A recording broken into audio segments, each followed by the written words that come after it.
Bonjour et bienvenue dans ce nouvel épisode de l'Actu. Aujourd'hui on parle d'un gaz qu'on connaît tous. En fait ce gaz, c'est un peu comme ce coloc sympa mais envahissant.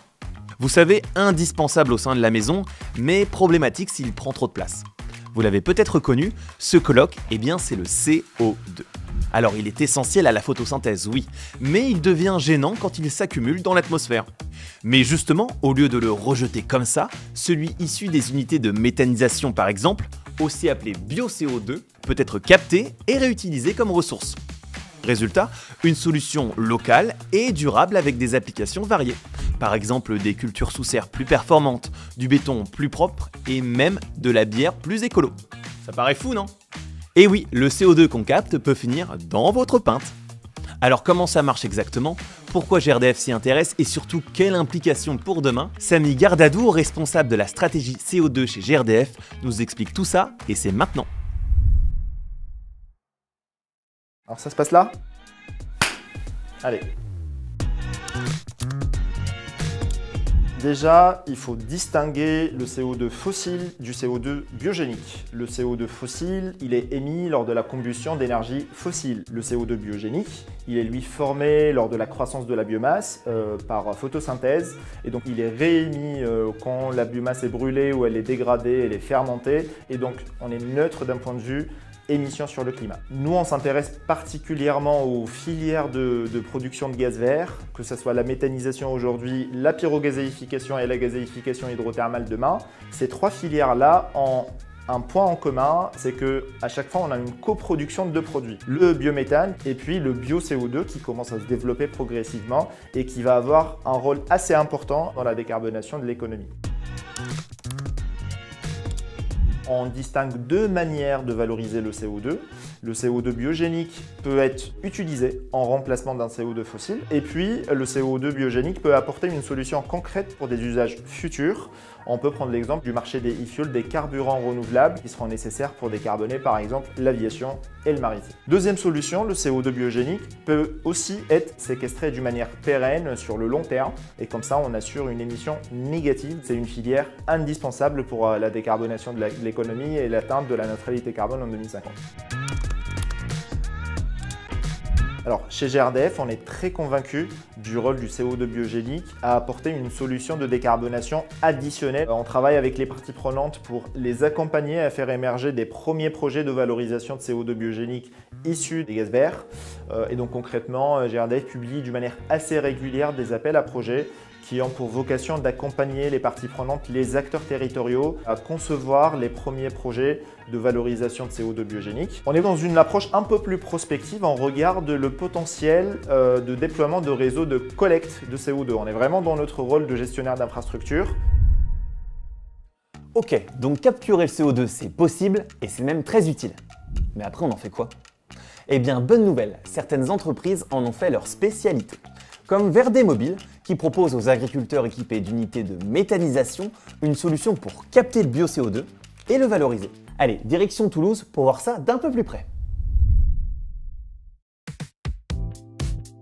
Je vous avais promis Toulouse, finalement on a été un peu plus loin, nous sommes du côté de Castres sur un site de méthanisation qui a décidé de capter le bio-CO2 et nous sommes avec Pierre. Est-ce que vous pouvez nous expliquer un peu comment ça se passe ? Oui, tout à fait. Alors, on récupère le biogaz en sortie des digesteurs. C'est le gros tuyau qui est juste ici. Voilà, tout à fait. Et ensuite, nous allons le nettoyer. Le module liquéfaction va nous renvoyer le CH4 par le petit tuyau à côté. Bon bah merci pour vos explications et on continue la visite. Alors, comment ça se passe ce système de captation de bio-CO2 ? Alors tout d'abord, le off-gaz va être épuré. C'est quoi le off-gaz ? Quand on épure le biogaz, on a deux flux. Un premier flux qui est le biométhane pur qu'on va pouvoir injecter dans le réseau. Et on va avoir un autre flux qui s'appelle le off-gaz qui est composé de 97% de CO2 mais qui n'est pas encore du CO2 pur. Devant nous, donc vous avez les deux cuves de charbon actif qui vont permettre d'épurer le off-gaz et d'enlever les éléments soufrés et les composés organiques volatiles. On va compresser ce off-gaz à 20 bars et ensuite le sécher. Après, il va falloir liquéfier le CO2, C'est-à-dire qu'on va amener sa température à moins 30 degrés environ.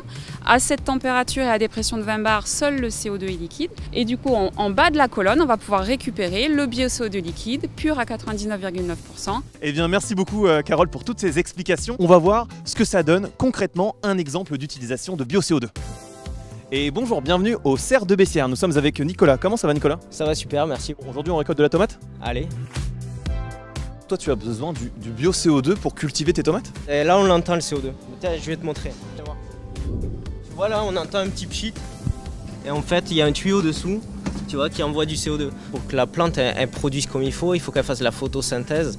Et elle a besoin d'eau, de soleil et de CO2. Et je suppose qu'une production locale, c'est forcément intéressant pour toi. Exactement, mais déjà ça réduit les camions sur la route et en plus c'est un apport vraiment très régulier, c'est essentiel. Bon bah merci beaucoup pour toutes tes explications. Avec plaisir, ouais.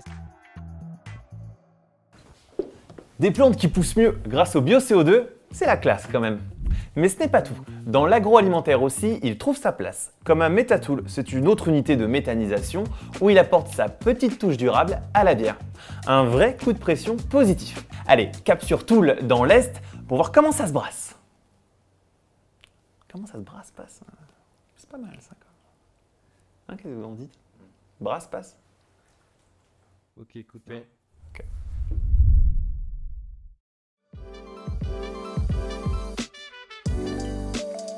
Suivez-moi, je vais vous montrer très rapidement comment on va séparer le biométhane du bio-CO2 à travers le biogaz que l'unité de méthanisation produit. La méthanisation, on est obligé de la nourrir tous les jours avec de la matière qu'on appelle des intrants. La matière, elle va être digérée et du coup la réaction à l'intérieur du digesteur est composée grosso modo de 55% de méthane qu'on va ensuite injecter dans le réseau GRDF pour le gaz de ville de la ville de Toul, etc. Et 45% de CO2 qu'on va valoriser via notre circuit de bio-CO2. En fait, avant, il faut savoir que le CO2, il était rejeté dans l'air. On ne s'en servait pas pour l'unité de méthanisation. Et ce qu'il faut comprendre aussi, c'est que la méthanisation ne rejette pas de CO2 d'elle-même. Parce que c'est le CO2 qui est capté en amont par les plantes des intrants solides. Au moment de la photosynthèse, vous savez, les plantes captent le CO2 pour le rejeter de l'O2 après. Et bien là, en fait, le CO2 qu'on ressort, c'est le CO2 des plantes. Grosso modo, le parcours du bio-CO2, il commence au moment de la petite cheminée là-haut. Pour arriver, du coup, jusqu'au hangar là-bas, nous, notre process, c'est de passer du CO2 gazeux au CO2 liquide. Il y a une réaction chimique qui va le faire monter en pression et ensuite ça va avoir la condensation et le CO2 va revenir en goutte à goutte jusqu'à être stocké dans les tanks qu'on voit ici. Notre CO2 est destiné à L2PI qui est dans le domaine de la bière pression mais qui attend une qualité de CO2. Chaque tank que vous voyez ici, il va être analysé. Et donc du coup, on va voir l'étape finale maintenant. La consommation de la bière à partir du bio-CO2. Le bio-CO2 il sert à tirer la pression, à faciliter la poussée de la bière et qu'elle soit bien aérée pour le client. À la tienne Bastien. Du bio-CO2 dans la bière, qui l'aurait cru? Une ressource locale réutilisée intelligemment de la méthanisation jusqu'à votre verre. Et ça, ce n'est qu'un exemple parmi d'autres. Plutôt que de le laisser s'échapper, le bio-CO2 on peut le récupérer et lui donner une seconde vie. Au service de l'agriculture, de l'industrie et même de l'agroalimentaire. Un enjeu stratégique, une filière en construction et peut-être même un futur levier d'indépendance énergétique. Bref, c'est une histoire à suivre et nous, on sera là pour vous en parler. Allez, on se dit à très vite dans l'actu.